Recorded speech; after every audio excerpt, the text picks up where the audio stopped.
Асманды қарап, көзді ашып, қолды биік көтеріп дуа қылса қандай болады? Асманды қарап дуа қылса бидат, жана көздің нұрын алат деп ұқтым, чынбы, же жалғанбы? Анткени менде парыз намаздан кейін дуа қылғанында дайым ушундай акыбал болот. Бирок колумду биік көтеріп, мойнумду асманды қарап қалат. Қараңыз туған.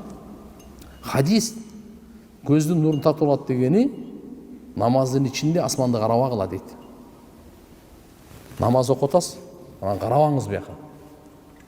Кээ бир жерде көздүн нурун тартып алат дегенде көздүн көрүүсүн алып коюшу мүмкүн. Кичине бул оорураак немелерден. Ошон үчүн иншалла. Намаздын сыртында асманды карап дуа кылбай жөн эле дуа. Бул дагы хушу хузу кетет.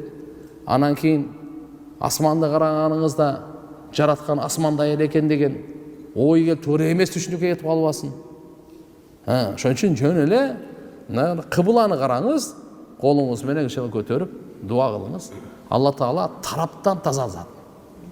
Алдыңкы тарап, жогорку 6 тараптан Алла таза зат тугандар. Ошон үчүн сиз байламса асманды карап колуңузду мындай көтөрүп дуа кылсаңыз, кичине жакшы эмес болуп калат бул. Так, менин бир тууганым байкем 1-группадагы инвалид, психически ооруп калды 10 жылдан бери.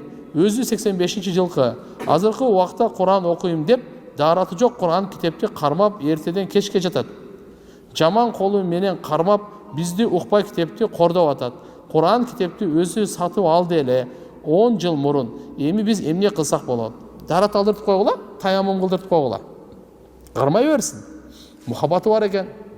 Ушу үмүтү менен бечара инвалид болсо аны какпагыла. Ушу Куран, ушу Алланын китебин жакшы көрсөм, Алла мени жакшы көрөт экен деген үмүттөдүр. Тарат алдырып койгула, бети колун жуйсуңар го. Өзүңөрдүкүн жууганда бунукун деле жууп кой.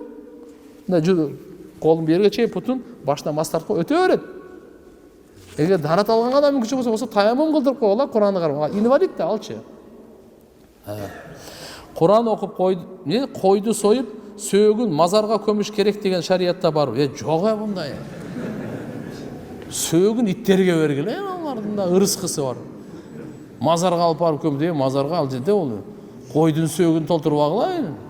Адамдын сөөгүнөн анстен ашып кеткен азыр. Чын да азыр.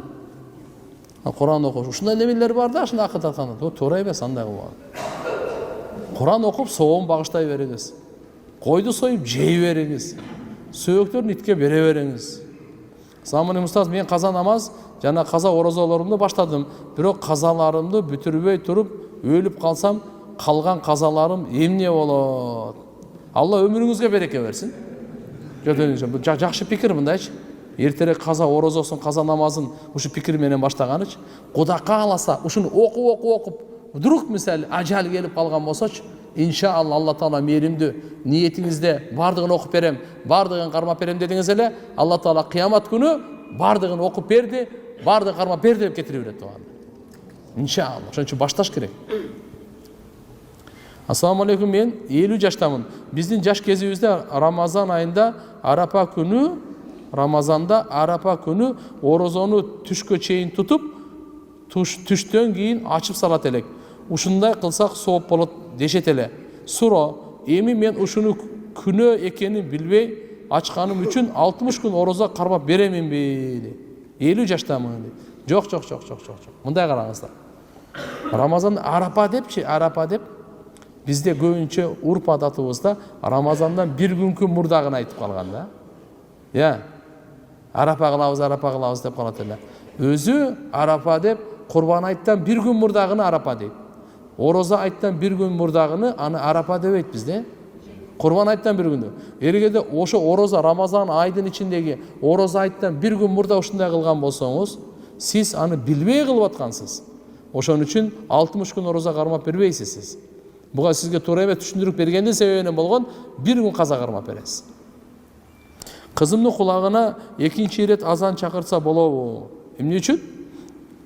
Мейли, өзү бир эле азан өзү жетиштүү эле, калган бул азандарды ого берет. Менин боюмда бар 6 ай болду, алхамдулилла, иштеп жүрөм, бирок шамда куптанда намазды катуу кыйналам. Жай окусам болобу? Экинчи сурам, врачтар тонус болуп атат дейт. Кемпир апаларга барып ичимди көтөрсөм имандан чыгып кетеминби? Биринчиси, Кош бойлууларга караңыздар. Силер вообще кыйналбагыла. Рүкүдө, саждада балага же өзүңөр оор болсо отуруп эле окугула. Аллахым жеңилдик берген. Аллахым жеңилдик берген. Эгерде рүкү менен саждада кыйналбасаңар, анда рүкү менен сажда кылып окугула. Эгерде кыйнала турган болсоңор, все, отуруп эле окугула, эч кандай кемчилдиги жок. Рүкү сажда кылгандай соо аласың. Динибиз жеңил. Дини юсур. Экинчи мына энелер алхамдулилла эмдеп кичине баланы көтөрүп коет, эч кандай динден чыкпайт, эч кандай ширк бирик жок турганда. Бул жакшы адат, жакшы алхамдулилла жакшы табыпчылык, жакшылыкка жоруу деген болот. Так.